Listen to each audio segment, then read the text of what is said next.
Good afternoon, this is Cherie Andre, and I am the Client Relations Manager for Prestige Wealth Management Group, and I would like to welcome everyone to our second quarterly economic update webcast for 2017.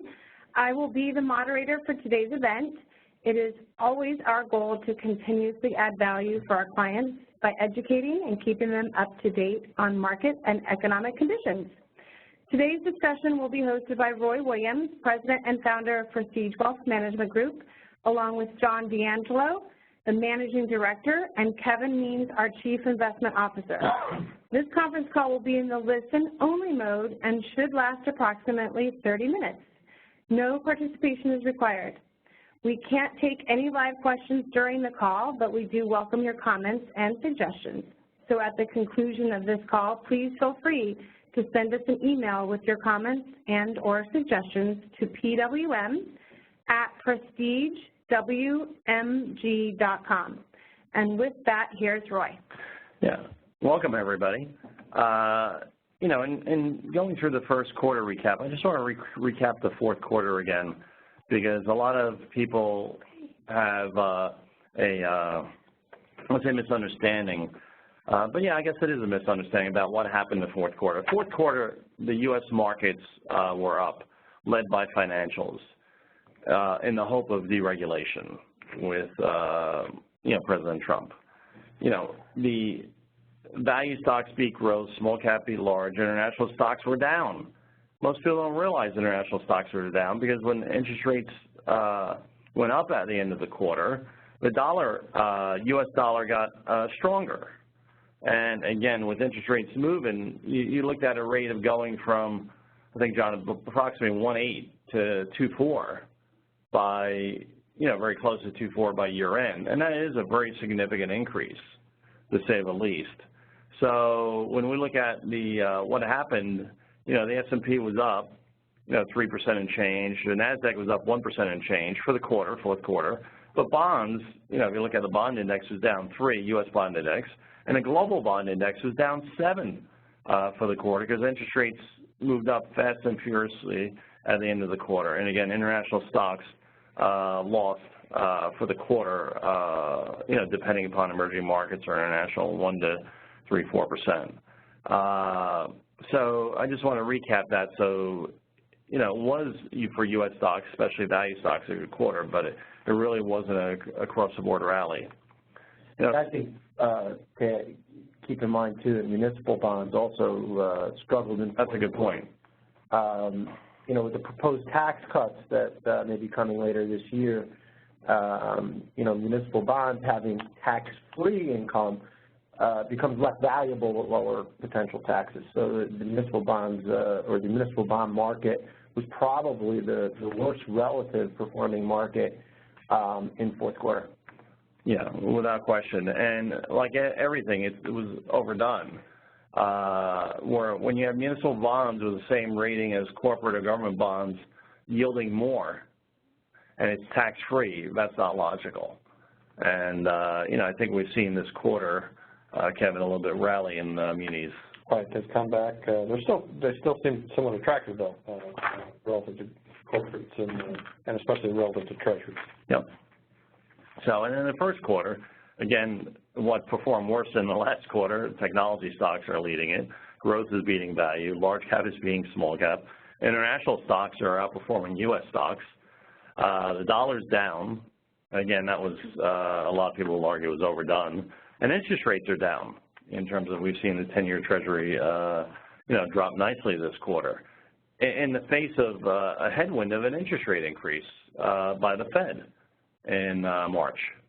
So, again, just to recap a little bit of what's going on. Let's look now in terms of perspectives on the second quarter and beyond. Valuation is an interesting discussion. I was just at a Barron's conference for independent advisors, and they had a panel of people, and the whole topic for the hour discussion was valuation.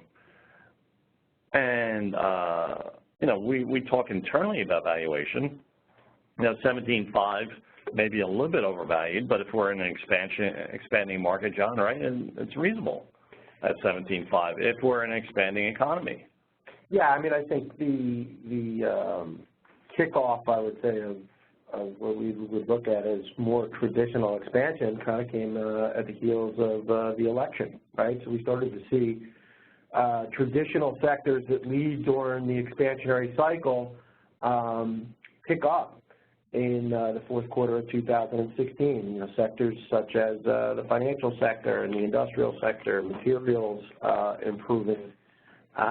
Also very normal to see interest rates start to potentially rise during this part of the cycle. So yeah, typically PE ratios are higher than average during expansion because that is supported by better than average growth. Yeah, and whether we're, and again, that's what's the challenge today. Are we or aren't we in an expansionary period? You know, and we discussed this the other day as a team, Kevin. It really depends upon what happens. A lot of things are priced in as going to happen, and if they don't happen. Right, and there's a lot of euphoria, a lot of hopefulness on the part of the market. If you look at surveys of things like consumer confidence and small business owners surveys, those are all showing very strong numbers. And it's yet to show up really in the real economy, and in fact, it's yet to show up really in government policy in terms of changes in tax rates, in terms of infrastructure spending, in terms of deregulation. All the things that the market is hoping for have yet to really take place. Yeah, so again, you always, even though we may be in an expansionary period, you always have to be cautious in terms of how you look at it. And as you can see by the next slide, the, you know, we just show, you know, forward, you know, when we have a 17.5 PE on the right side of the chart shows returns, subsequent one-year returns, and the second chart shows subsequent 5-year returns. So again, it's really, from a one-year standpoint, it can be all over the place. And again, our belief here as a firm, a lot really depends upon policy, that the Democrats and Republicans can work on together, which we're going to talk about later. A lot of things that they're proposing, they have to work together to get approved. It's not going to be enough for one party to approve, so we're going to talk about that a little bit later. But again, this is just showing you in terms of what the returns are the following year after having a 17.5 PE ratio.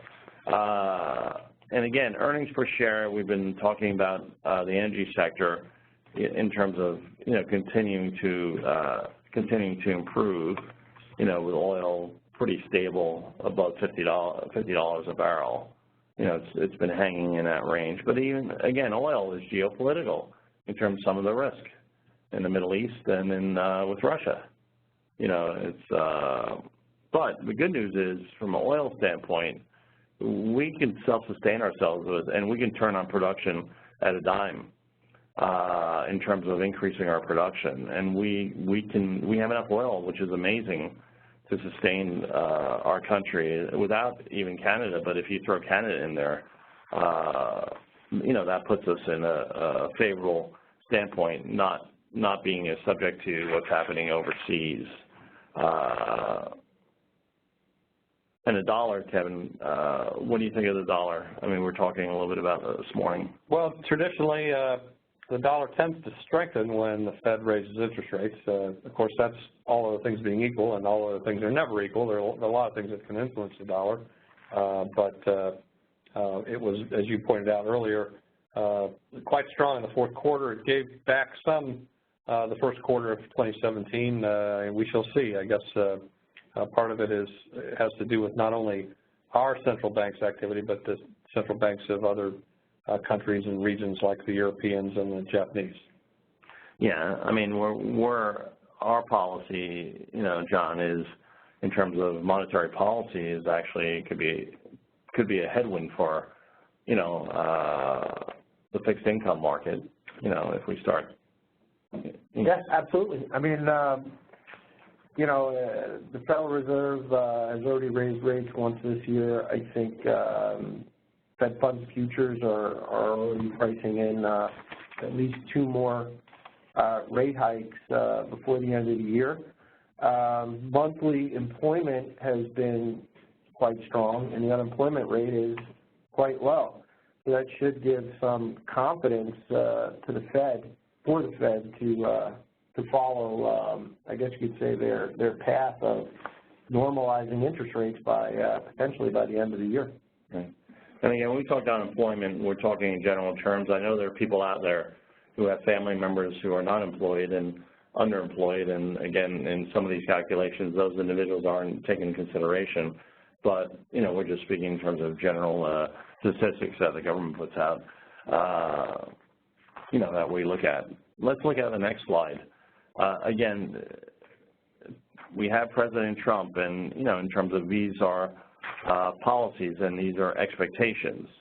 That taxation, you know, there's two parts of the taxation piece of it. We talked as a team about repatriating. I mean, Apple has $250 billion in cash overseas. You know, they'd love to get that back, to buy back their stock, increase dividends, R&D. You know, I mean, you know, when you look at companies like a Google, Google's going to be a force. You know, Merck and the big farmers, you know, better watch out. I mean, they're moving headstrong into their marketplace. You know, the idea right now they're going to be working with them on a lot of innovations in terms of in the medical area, but you know, Google normally dominates the space that they go into. But you know, taxation. Do companies? The question is, you know, we talk about it all the time. Are they able to pass a repatriation? And part of that money that they're going to get back is going to fund, right, John, their infrastructure spending. And it's going to fund potentially a lot of spending, and I think it is a key cog from the standpoint of the way the market is anticipating forward growth. Right. So repatriation of foreign capital would have a very strong effect on GDP. Yep. And another positive piece of it that most people don't realize, small company stocks will have the greatest impact from a positive standpoint of lower tax rates. You know, and the small companies are the largest employers in this country, so that'll be a very positive benefit. Again, a lot of it's priced in, so we'll have to see what happens in terms of individual tax rates. Also, you know, is a proposal to lower those rates, but again, we have to see in terms of what they can and can't get through. You know, at some point, Congress is going to have to start working together, which everybody out there would probably agree, and, you know, be one of the great miracles of this decade if that happens. You know, John, you know, we talk about trade and Kevin, you know, all the time, and, you know, most people don't realize the Great Depression, a big part of the Great Depression was caused by our protective policies and tariffs that we implemented after 29 in the early 30s. And, you know, 29 was not even close to being a horrible year. You know, it was down less than 10%. Everybody remembers, right, John, Kevin, the crash of 29. No. They don't remember the crash of 30, 31, and 32, and 33. You know, when the market lost about 70% of its value. So, again, we as a team hope that, you know, tariffs, you know, it's not a productive policy. We're a world economy, you know, more so than we were in the 20s and 30s. You know, we all depend upon each other in many ways. You know, we all wouldn't have iPhones if it wasn't for manufacturing in other countries, you know, at the price that we have it at. So it's going to be interesting as we go forward to see what happens with trade. I think, John, it's been a little quiet lately in terms of all the noise on trade. Yeah, I mean, I think the administration has softened their stance since, on several issues, I would say, since they've come into office versus the election rhetoric that came from the administration. And, you know, some of that is probably positive, and some of that has created some indecisiveness in the market because they're not as positive as some of the president's policies that he ran on are in fact going to be implemented during his 4 years term as president.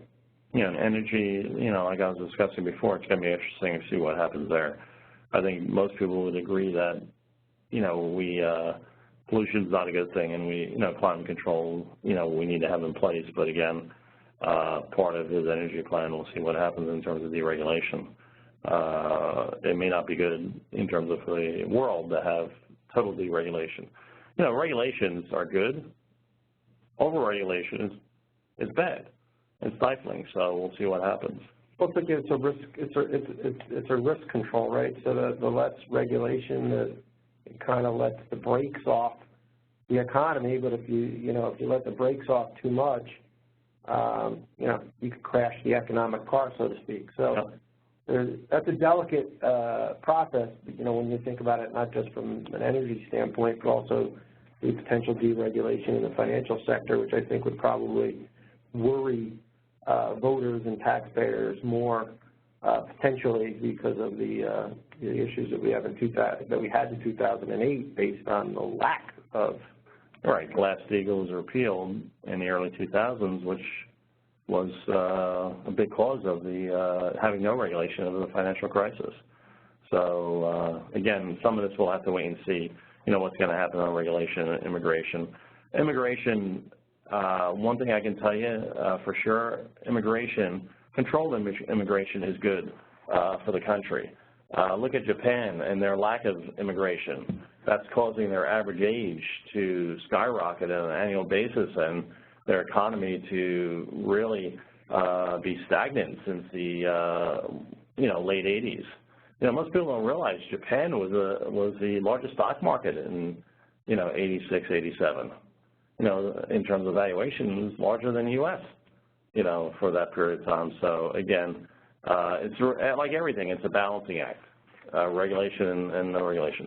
Inflation is interesting, and we can all agree in speaking with our clients in terms of what's inflationary. Honeywell doing away with retiree health care is very inflationary for people who are between 55 and 65 because they had to purchase it on their own. In terms of that's something that's expected, and we made changes in our bond portfolio to reflect changing expectations on inflation, in terms of adding inflation bonds. But we added short-term inflation bonds to protect against significantly rising interest rates. So overall, our bond portfolio, when we look at it from an inflationary standpoint, we're a little defensive in terms of, we're shorter in terms of maturities than the index, and, we do have inflation bonds in there to provide us some protection, if inflation raises its ugly head. When you think about it, when was the last time the government said we had inflation? You look at the decade of 2000, I think there were 3 years where people had no increases in Social Security in this decade so far, where they had no increases in Social Security because the government said we had no core inflation. So, we'll see what happens. A lot of people, in terms of understanding this chart, want to explain it so our listeners will understand what we're looking at here. Yeah, this is a very long time frame picture of nominal yields and real yields. So the nominal yield is the blue line, and the real yield is the black line right below it. The important point is the fact that for the last, more than 30 years now, we have been in a bull market for bonds. They've come down pretty steadily in terms of interest rates, and that's provided wind to the backs of bond investors and stock investors because, frankly, as rates come down, that tends to push the prices of all financial assets up. And actually, perhaps the most important and relevant point for today is the fact that story seems to have probably played itself out, and that currently we are at a point where rates are so low that they are not really providing any kind of real yield. That is, the 10-year Treasury is at the end of March was priced at 2.4, and that was about what inflation expectations were, reasonably close to it.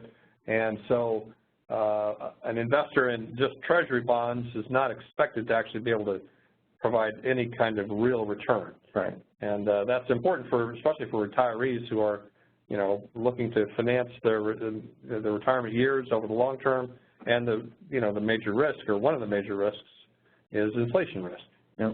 And that's why on our bond portfolio we have significant diversification in terms of the types of bonds, and we're keeping, and the strategy here, which we discuss all the time, right now our duration is shorter.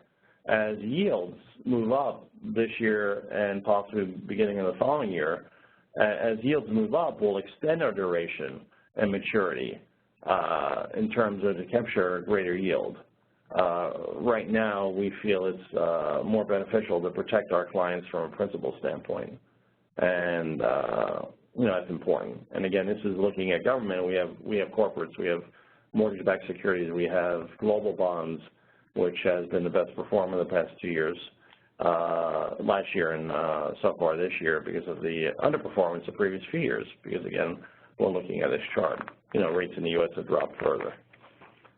In terms of what's going to be forecasted this year, as a team, we were discussing in a committee this recently, 2 to 3 increases this year, right, John?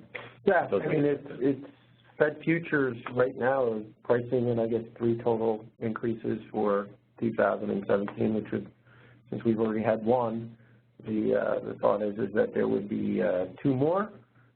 Certainly they are data dependent, right? So we need to see growth, we need to see continued improvement in employment, and I think we probably need to see inflation continue to tick up, which are the criteria for the Fed to feel confident in continuing to raise rates. And no big geopolitical event like Brexit, which caused a delay last year in them raising rates. Yeah, and again, we had our own Brexit in the election. A lot of people will say. So we'll see what happens. Again, the Fed is always subject to change. The one thing that did come out this quarter that we might want to just touch on briefly, though, is that the Fed has begun to signal that they're talking about reducing their balance sheet at some point.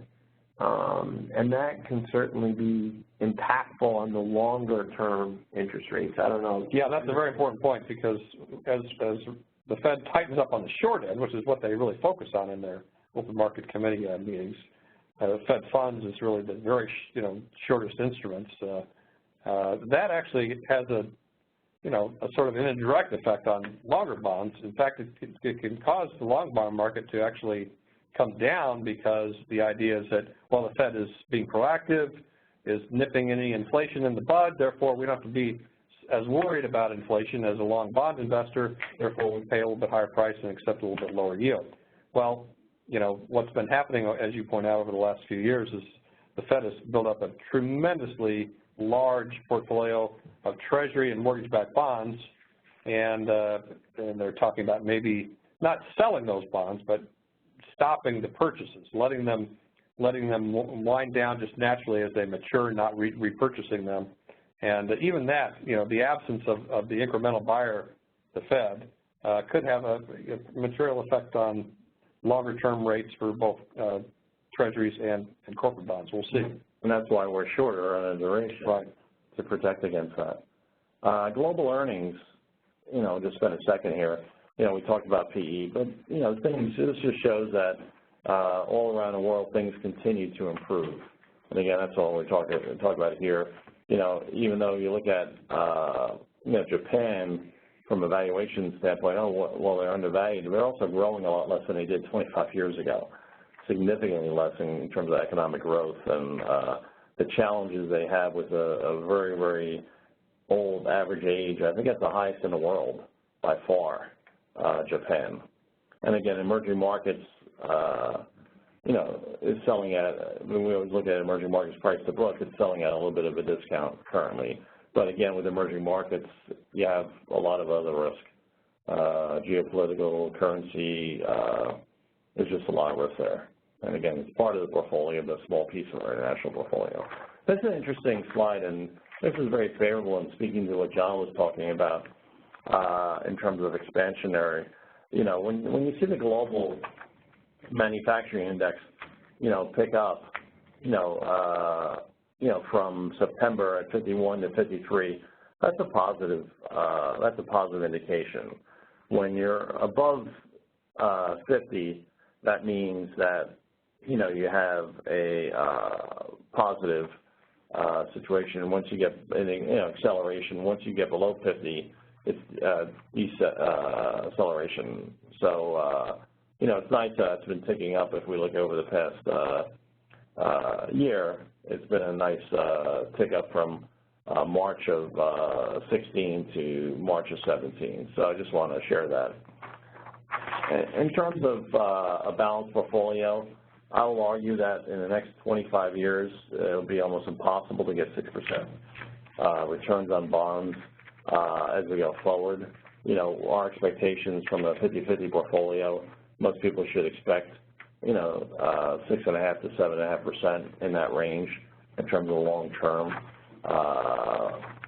portfolio performance. There's just no way 25 years, as Kevin pointed out earlier, had decreasing interest rates. The next 25 years, if we have pretty stable interest rates, there's just no way to get that type of return. All of it didn't come from yield. Part of it came from appreciation from the bonds.